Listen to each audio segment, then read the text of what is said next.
you the one to get attitude because I asked you a question. So, you know, old folk be forgetting what they talking about. You can't keep interrupting my thoughts.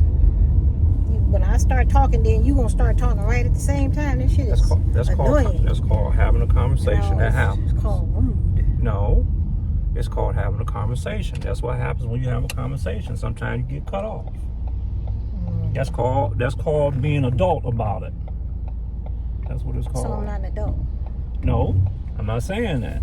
I'm saying that when people are having a conversation, sometimes they get cut in the conversation that they're having. It happens to me all the time, and I don't go around, I'm talking. I don't do that. What do you do? Because I realize that we're having a conversation, and I might get cut off during the conversation. And I'll just go back and recant what I said.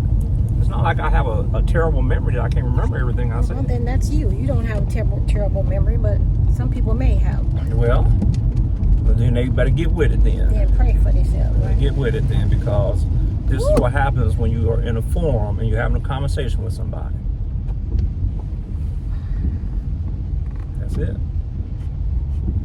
No, What? so you don't try to be nice because you're on camera. No, I don't. Nice is stupid. Being nice is stupid. Yeah. Not being nice. So these are the Not parts. being kind and considerate. These are the parts of marriage that you don't like, right? This makes you wonder how you put up with me for so many years, and why I am a failure at everything. Huh?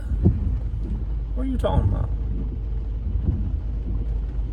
That's what you call a loaded question. That you don't answer loaded questions because you that's being an emotional thing. I'm not answering nothing like that because I don't say that. It wasn't a question. I never say It's a stuff statement. like that. I never say stuff like that. Clearly, you say stuff like that. Clearly, I'm a failure at everything I've ever done, except. Well, you saying that I don't say stuff like that. The reason that I'm in this relationship still with you is because you kind of fought to keep it. But I pretty much have failed at everything. Why would you record something like that? It's true. Saying that. It's true. Okay. So you don't like to admit your failures, right? You haven't ever failed at anything. You have to fail to succeed. It's not possible. Damn it, failing all the time, then you're a failure. Well, you fail and you fall and you get your ass back up. That's what you do. We fall down. And you keep on going until you succeed. That's what it's about.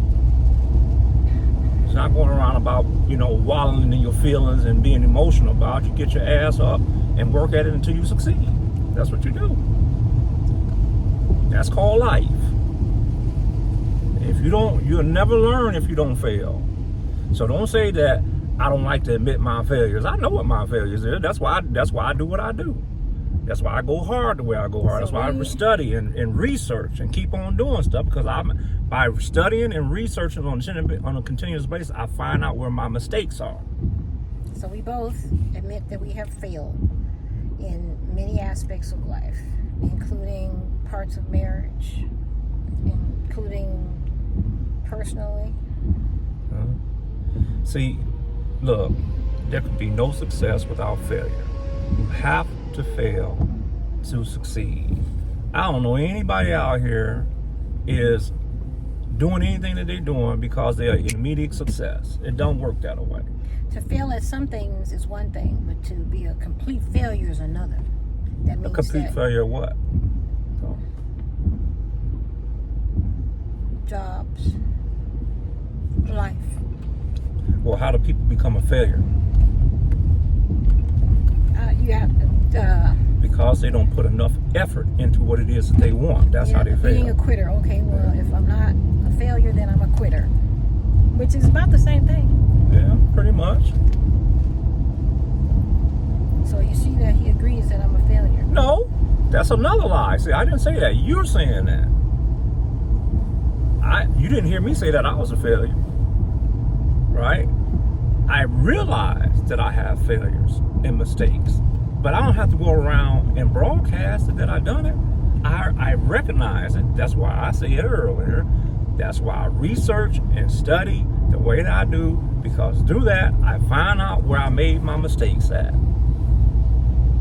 and then I correct those mistakes. I'm not going to no church. I'm I'm not begging nobody to do it. I do it on my own. Slow down on the tracks. So if you feel like that you're a failure, that's how you feel. You saying, I ain't never said you was a failure. When you get to 57 and you don't have, if you don't have a retirement or a decent amount of money in the bank that you can rely on, especially if you're facing a disability, then you're a failure. And that's No. what I am. Because I don't have money in savings. I don't have a retirement. I never really kept a steady job. The jobs that I was good at, made a mistake in that, and then I got blackballed. So, there. Well, I'll say this to you. What you don't realize is that you are asset rich but cash poor. I'm going to see if I can sit this down somewhere. I can't really keep holding it. This is supposed to sit. Now, did you catch that? You are asset rich, but you are cash poor. What good is that doing then if I ain't got no money? Well, that's called study to find out why you are asset rich and cash poor. And then once you figure that out, then you can correct the problem. But if you don't never research and study why you are that way, then you'll remain the way you are. It has something to do with our ancestors not knowing the value of money and assets and land and all that too. Because as sad as it is to say, I was taught, just get your life right with Jesus. That's pretty much all you need to do in this world. You need to make some money, but you don't need to be worried about being rich because what they say about the needle and the camel and all that, and what they say. Let me see if I can remember. I can't remember. It's a scripture that talks about being wealthy. Yes, it's easier for a rich man to pass through the eye of a needle rather than to enter into the kingdom of heaven. Now, so the problem that I say that we're having is that we never received a proper financial education. You never received a proper financial education. So here's what the scripture says, that my people perish for what? A lack of knowledge. But you didn't perish because of a lack of knowledge, but when the people came to give you the knowledge, you refused to accept it. That's why you are asset rich and cash poor. Because when somebody tried to tell you, you don't accept it. How's it benefiting me to have assets and no cash? Assets without it being too detailed about it. I think I already know. So, some examples. The house that you're in is an asset. Yes, your car is an asset. Your student loan is an asset. So on and so on. You got a student loan. You went to school to be a paralegal, and they still didn't teach you nothing. Well, they taught me. They taught you how to. How about you just say I didn't learn? Because I did learn. No, they do. I'm telling you, they don't. I learned what I wanted to learn. They don't teach that in these schools. They don't even teach it in the colleges. This stuff is only taught to the elites.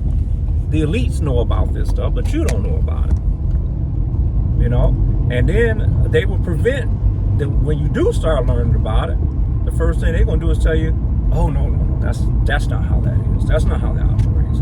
Because you can read, but they're telling you you're too stupid to know how to read. You're not reading what you're seeing in front of your eyes. That's really not. That's not what that meant. That's not what that meant. Don't believe your lying eyes. Believe what I'm telling you. That's what they're saying to you.